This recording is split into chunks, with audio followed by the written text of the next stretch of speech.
क्या आपने कभी सोचा है कि आखिर इंसान को सबसे ज्यादा अमीर क्या बनाता है? धन, शक्ति, ज्ञान या कुछ ऐसा जो दिखाई ही नहीं देता? और क्या होगा अगर भगवान शिव खुद किसी इंसान की परीक्षा लेने पृथ्वी पर आए? आज की यह कथा आपको शुरुआत से अंत तक बांधे रखे, क्योंकि इसका आखिरी सवाल शायद आपकी सोच बदल दे। बहुत समय पहले कैलाश पर्वत पर भगवान शिव और माता पार्वती बैठे। चारों ओर बर्फ से ढके पहाड़, मंद मंद बहती हवा और अद्भुत शांति थी। माता पार्वती कुछ देर तक पृथ्वी लोक की ओर देखती रही। फिर उन्होंने भगवान शिव से पूछा, स्वामी, संसार में सबसे बड़ी शक्ति क्या है? धन, बल, ज्ञान या भक्ति? भगवान शिव मुस्कुराए। उन्होंने तुरंत उत्तर नहीं दिया। कुछ क्षण शांत रहने के बाद बोले, पार्वती, उत्तर शब्दों में नहीं, अनुभव में मिलेगा। कुछ दिनों बाद भगवान शिव और माता पार्वती साधारण मनुष्य का रूप धारण करके पृथ्वीलोक पहुंचे।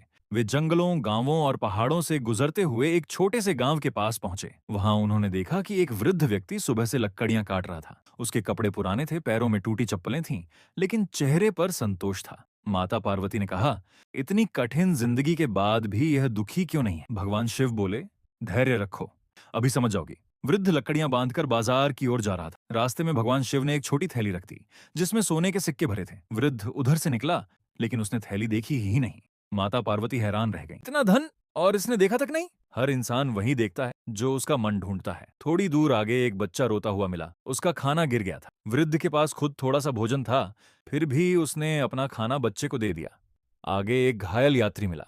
वृद्ध ने अपनी लकड़ियों का गट्ठर नीचे रखा और उसकी मदद की। माता पार्वती ने पूछा, जिसके पास खुद कुछ नहीं, वह इतना क्यों दे रहा है? भगवान शिव बोले, क्योंकि देने वाला हमेशा गरीब नहीं होता। शाम होने लगी। तेज बारिश शुरू हो गई। वृद्ध एक पेड़ के नीचे बैठ गया। तभी दो अजनबी यात्री उसके पास आए। वे वास्तव में भगवान शिव और माता पार्वती ही थे। उन्होंने कहा, क्या हमें रात बिताने की जगह मिल सकती है? वृद्ध मुस्कुराया, लेकिन दिल छोटा नहीं? वह उन्हें अपने छोटे से घर ले गया। घर में सिर्फ एक रोटी बची थी। उसने वह भी 3 हिस्सों में बांट दी। रात में माता पार्वती भावुक हो गईं। उन्होंने धीरे से कहा, अब मैं समझ रही हूँ, लेकिन फिर भी एक सवाल है, अगर इसे बहुत धन मिल जाए? भगवान शिव बोले, यही आखिरी परीक्षा होगी। अगली सुबह भगवान शिव ने वृद्ध के घर के बाहर वही सोने की थैली रख दी। वृद्ध बाहर निकला। इस बार उसकी नजर थैली पर पड़ी। उसने थैली उठाई, खोली और अंदर चमकते हुए सिक्के देखकर चौंक गया। कुछ देर वह चुप रहा।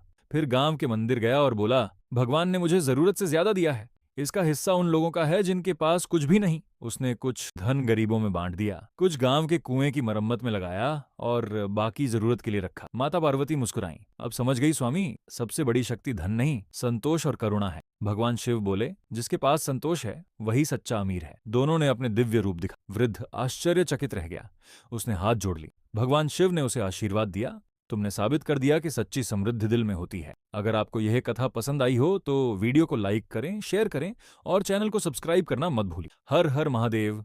लेकिन कहानी यहाँ खत्म नहीं होती। सोचिए, अगर पहली बार ही उस वृद्ध को सोने की थैली मिल जाती जब उसके मन की परीक्षा नहीं हुई थी, तो क्या वह वही फैसला करता? या फिर इंसान की असली पहचान तभी सामने आती है जब उसके हाथ में शक्ति और धन आ जाए? शायद यही सवाल इस पूरी कथा का असली रहस्य है और इसका जवाब शायद आपके अंदर छुपा है।